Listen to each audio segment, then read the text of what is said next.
So you may have been wondering this about my channel, or maybe you haven't until now.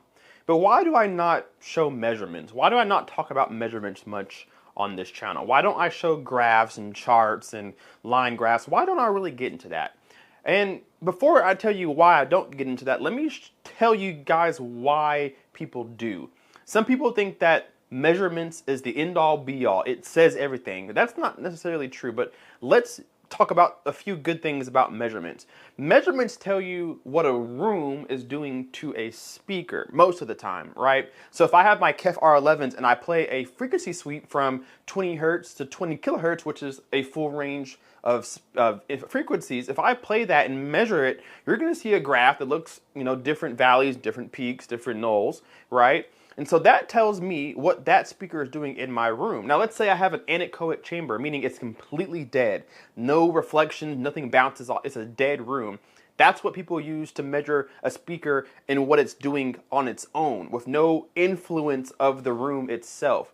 That chart will look a lot different, and it will tell me what the speaker sounds like. Maybe, right? So measurements are good because they can help you, if it's anechoic measurements, it can help you decide how good or bad a speaker is, or maybe how it'll sound in your room, maybe its strength and its weaknesses.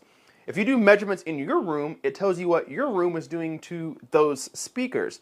So if I have measurements of my KEF R11s, this is not my graph, but let's say for this purpose, this is my KEF R11 graph, and I have given you my KEF R11s and played that same frequency sweep in your room. So here's your room, your graph.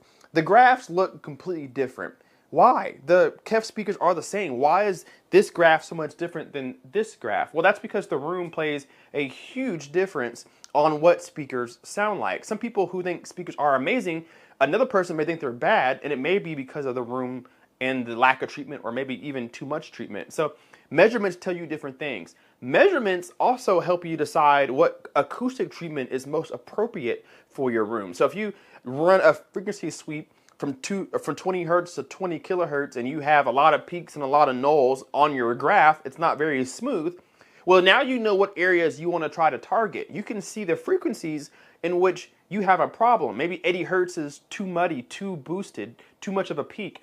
Maybe 40 hertz has a bad null. Well, you can see that on the graph, and you can take that information and put an acoustic treatment in your room to try to compensate, try to fix some of those issues you're having in your sound. So measurements are very, very good. Measurements tell you what a speaker will maybe sound like, at least in an anechoic chamber. They'll tell you what your problems are, what your peaks are. So they're really good. But if they're that good, why don't I talk about them? The reason why I choose not to talk about graphs or measurements too much, I do sometimes, but not too much. The reason why I choose not to is because what does that really mean to you? When you're watching my video and I'm talking about a speaker and I'm testing it and demoing it in this room, what does it really mean to you? If I put a graph here, what does this say? I'm going to put a graph right here of a speaker, and I'll list the speaker that it's from. What is this saying to you about this speaker? Especially when it's not going to be in your room. Especially when you've never heard the speaker before. Or maybe it's, it looks like this. What is it saying? Is it a bad speaker because there's a lot of peaks or nulls? Is it a good speaker because it's flat? Like, measurements say a lot, but they also aren't the end all be all. Let's say I have a measurement and it's completely flat. Well, is that good?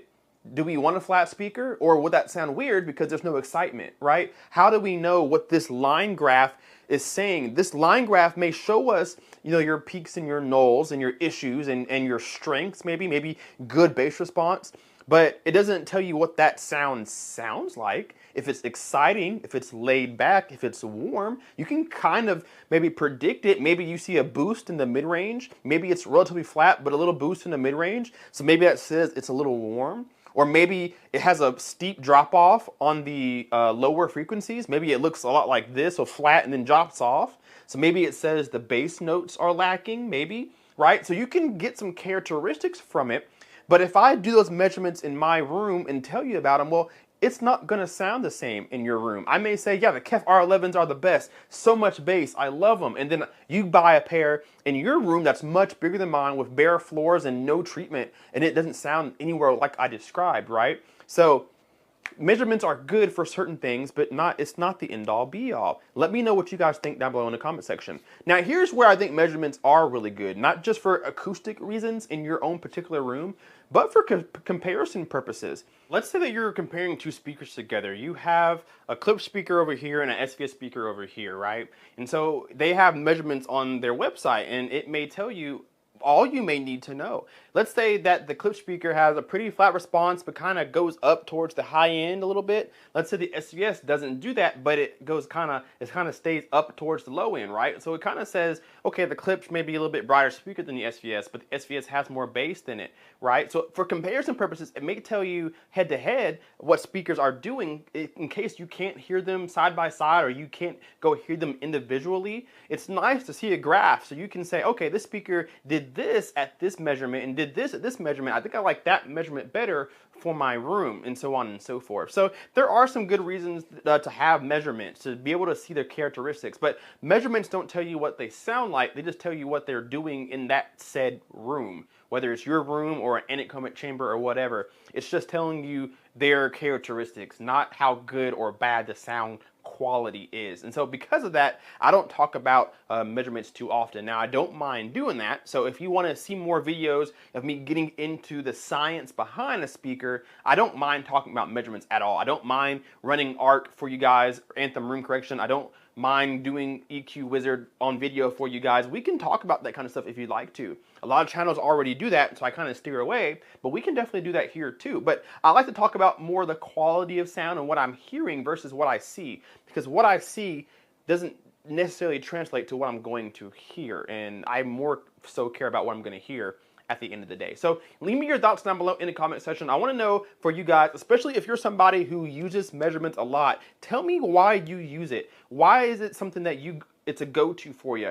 Educate me. I love to learn as much as I can. So educate me on why measurements are really, really important down below in the comment section, and let us all know that for sure. And even those who don't like them, let me know why you don't use them as well. Leave all of that down below in the comment section for me to read. We'll get a response going. Hit that like button too while you're there, and subscribe if you are not already. We will see you guys in the next video. Kpaceguy out. Peace. You can say I lost my mind, I will keep on holding my head high, even if the sky is falling down.